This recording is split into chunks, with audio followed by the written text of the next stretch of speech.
भारतवासियों, मैं इस सरजमीन को सलाम करता हूं। ये वो सरजमीन है जिसने आजादी के वो बुलंद नेता पैदा किए जिन्होंने अंग्रेजों को यहां से भगाया। आज दूसरी मुबारक आपको यह करता हूं कि राहुल गांधी जी ने अपनी यात्रा यहां पे जो इन्होंने ईस्ट से शुरू की थी, आज बंबई में समाप्त हुई। इन्होंने, जैसे स्टालिन साहब ने कहा, कन्याकुमारी से शुरू की थी और कश्मीर आए थे। कश्मीर में बर्फ पड़ रही थी, कई लोगों ने जो इनके साथ थे उन्हें बर्फ देखी नहीं थी। ये है हमारा भारत, कश्मीर से कन्याकुमारी और मणिपुर से मुंबई, ये भारत है। याद रखिएगा कि आप वोट जो आपके पास है, वो वोट उनका है, उनका खून लगा है उन्हें जिन्होंने इस भारत को आजाद किया। कभी भूलिए नहीं, वो सो गए मगर एक काम आपके लिए छोड़ गए कि इस भारत को बचाना है, इस भारत को सबके लिए रखना है। वो हिंदू हो, मुसलमान हो, सिख हो, ईसाई हो, बौद्ध हो, जो भी है वो भारतीय है, भारतीय है, भारतीय है। इससे बड़ी बात यह है, उस वोट का आपको बचाना है। ये मशीन जो है ये चोर है।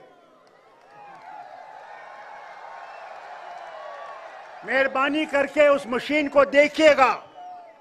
जब आप अपना बटन दबाएं, जो कागज वहां से लिखेगा वो देखिए कि आपका वोट उसमें है या दूसरा वोट गया है। हमने बहुत शोर किया, कहा वापस कागज का लाओ, इस मशीन को हटाओ। मुझे उम्मीद है जब इंडिया गठबंधन की गवर्नमेंट आएगी उसमें यह मशीन खत्म हो जाएगी। और दूसरी बात होगी कि इलेक्शन कमीशन जो है वो आजाद हो जाएगा, वो मुक्त हो जाएगा। उसमें वो लोग होंगे जो भारत से प्यार करते होंगे और इस मिट्टी को प्यार करते होंगे। बहुत चुनौतियां हैं, उन चुनौतियों का हम सब ने मुकाबला करना है। जितने भी लीडर यहां बैठे हुए हैं, हमने इकट्ठे इस किश्ती को चलाना है और इस किश्ती को डुबाने के लिए बहुत लोग खड़े हैं, उनका ख्याल रखिएगा। मगर अगर इंडिया मजबूत रहा और हम लोग सिर्फ ये सोच के निकलें कि हमने भारत को बचाना है, यहां के आईन को बचाना है, यहां के इंसान को बचाना है, तब सब कुछ ठीक होगा। आज फिर से मैं मुबारक करता हूं राहुल को और उसकी उस सारी टीम को जिन्होंने भारत को आज देखा है। दिल्ली में बैठ के भारत नहीं दिखता, भारत गांव में जाके दिखता है, जैसे इन्होंने देखा। इन्होंने उनसे गले लगाया जिनसे कभी किसी ने गले नहीं लगाया होगा। समझ लगे उनके पास है क्या, कहां पहुंचे हैं। भाई लोगों, आज मैं पूछता हूं आपसे, वो जो तेल है, डीजल हो या पेट्रोल हो, उसकी कीमत कितनी है?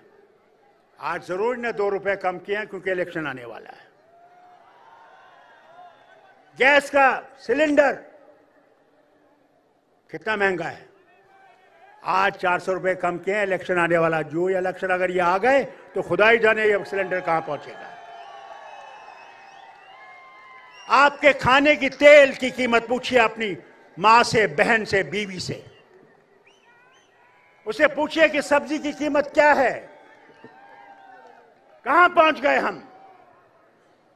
जो चिल्लाते थे कि हम यहां गरीबी दूर करेंगे, क्या आज गरीबी दूर हो गई?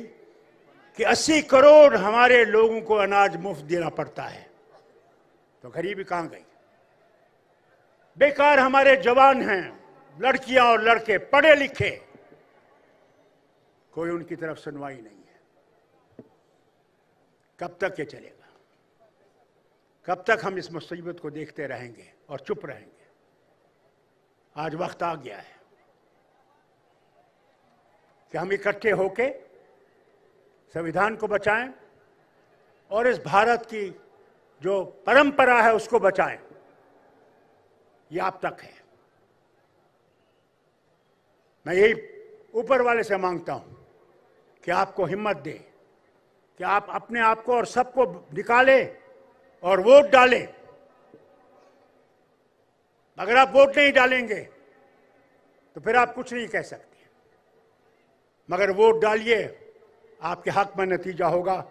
यही कहकर मैं फिर से महाराष्ट्र कांग्रेस को मुबारक करता हूं जिन्होंने ये सम्मेलन आज यहां पे इंतजाम किया, और राहुल को मुबारक करता हूं कि इसने ये कदम उठाया और सारे भारत को देखा। मैं उम्मीद करूंगा कि आगे ये याद रखेंगे कि भारत को उठाना है तो अपने आप को कुर्बान करना है। ये याद रखिएगा। जय हिंद, जय महाराष्ट्र।